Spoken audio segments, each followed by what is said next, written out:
Hello viewers, আজকে বানাবো দারুণ স্বাদের কড়াইশুঁটি দিয়ে খাস্তা কচুরি। চিরাচরিত কড়াইশুঁটির কচুরি তো আমরা অনেক খেয়ে থাকি। এই কড়াইশুঁটির কচুরির স্বাদ বাড়াতে আমি আর একটা উপকরণ দিয়ে থাকি। এতে কচুরির পুর নরম হয়, দারুণ স্বাদের হয়। যারা চিরাচরিত রান্নাতে একটু নতুনত্ব ট্রাই করতে ভালোবাসেন, অবশ্যই একবার এইভাবে বানিয়ে দেখবেন। এরই সাথে কচুরির এক্সট্রা খাস্তা করার জন্য আমি ময়দার সাথে কি ব্যবহার করে থাকি সেটাও শেয়ার করব। নমস্কার, আপনারা দেখছেন মৌয়ের সাথে রান্নাবান্না। ভালো লাগলে একটি করে লাইক দিয়ে অবশ্যই শেয়ার করে দেবেন। নিয়মিত রেসিপির নোটিফিকেশন সবার আগে পেতে চ্যানেলটি সাবস্ক্রাইব করে বেল নোটিফিকেশনটা অন করে রাখবেন। প্রথমে কড়াইশুঁটি ছাড়িয়ে নেব। একটি পাত্রে এই কড়াইশুঁটিগুলো ছাড়িয়ে নিচ্ছি। এখানে আমি 200 গ্রাম কড়াইশুঁটির ব্যবহার করেছি। বয়েল করা আর ব্লাঞ্চ করার মধ্যে কিন্তু তফাৎ আছে। একে ব্লাঞ্চিং পদ্ধতি বলে। এতে ধীরে ধীরে কড়াইশুঁটি নরম হয়ে যাবে, উজ্জ্বল রংটাও বজায় থাকবে আর পুষ্টিগত মানটাও বজায় থাকবে। কড়াইশুঁটি এদিকে ব্লাঞ্চ হতে থাকুক। নিয়েছি 2 ইঞ্চি সাইজের আদা, 2টো কাঁচা লঙ্কা, 2 চামচ হিং। এই আদা কুচিয়ে মিক্সার জারে দিয়ে দিলাম। আর বাকি উপকরণগুলো দিয়ে জল দিয়ে বেটে নেব। মশলার পেস্ট তৈরি হয়ে গেল। এবার এদিকে নিয়েছি 500 গ্রাম ময়দা। একটা চায়ের কাপের মাপ করলে 4 থেকে 5 কাপ হবে। এখানে আরেকটি টিপস বলে রাখি, এই কচুরিকে আরও বেশি এক্সট্রা খাস্তা করতে যতটা ময়দা তার 4 ভাগের 1 ভাগ চালের গুঁড়ো নিয়ে চেলে নেবেন। যারা নতুনত্ব ট্রাই করতে ভালোবাসেন অবশ্যই এই ট্রিক্সটা ফলো করবেন। স্বাদ মতো লবণ দিয়ে দিলাম, সামান্য কালো জিরে দিয়ে দিলাম। এবার ভালো করে সব কিছু মিশিয়ে নিলাম। ময়ানের জন্য দিয়ে দিলাম সাদা তেল, 1/4 কাপ মতন হবে। প্রথমে এই ময়ান খুব ভালো করে মিশিয়ে নিতে হবে আর এই ময়দাকে একদম ঝুরো ঝুরো করে নিতে হবে। অবশ্যই মুঠো করে এইভাবে একবার চেক করে নেবেন যে ময়ানের পরিমাণটা ঠিক আছে কিনা। এবার অল্প করে উষ্ণ জল দিয়ে মেখে নিতে হবে। ঈষৎ উষ্ণ জলের ব্যবহার করলে সব থেকে ভালো। একটা মোলায়েম ডো তৈরি করে নিতে হবে। এবার এই ময়দার ডো সেট হতে রেখে দিলাম, একটা ভিজে কাপড় দিয়ে জড়িয়ে রেখে দিলাম। এদিকে কড়াইশুঁটি ব্লাঞ্চ করে নিয়েছি। এবার জল ঝরিয়ে মিক্সার জারে দিয়ে দিলাম। সামান্য করে জল দিয়ে বেটে একটা মিহি পেস্ট তৈরি করে নেব।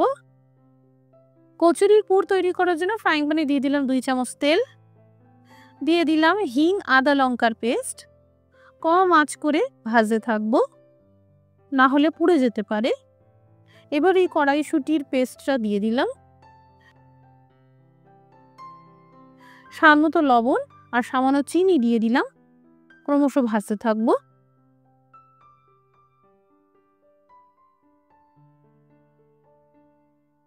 যখন এই পুরের মিশ্রণ শুকনো হয়ে যাবে দিয়ে দেব এই ছানা। এই ছানা উপকরণটি দিলে কড়াইশুঁটির কচুরিতে দ্বিগুণ স্বাদ আসে। আমরা বরাবরই শুধুমাত্র কড়াইশুঁটি দিয়ে এই কচুরিটি বানিয়ে থাকি, তবে কড়াইশুঁটির সাথে এইভাবে ছানা দিয়ে একবার বানিয়ে দেখবেন, দুর্দান্ত স্বাদ আসে।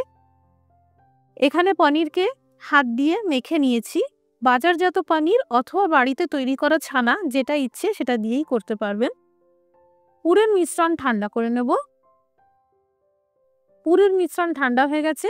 এবার সমান সাইজের গোল বলের আকারে গড়ে নিতে হবে। এইভাবে ছোট ছোট করে গোল বলের আকারে তৈরি করে নিলাম। এদিকে ময়দার ডো সেট হয়ে গেছে। এবার সমান সাইজ করে গোল লেচিগুলোকেও ভাগ করে নেব।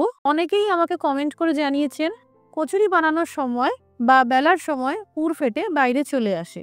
এই ক্ষেত্রে আপনারা একটা কাজ করতে পারেন, যতটা পুর নেবেন তার দ্বিগুণ সাইজে লেচিগুলোকে বানাবেন।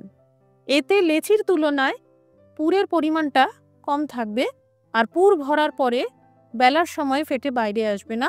এবার পুর ভরার আগে এইভাবে লেচি নিয়ে চারধারটা চেপে চেপে আর মাঝখানটা একটু মোটা রেখে একটা বাটির শেপ দিতে হবে।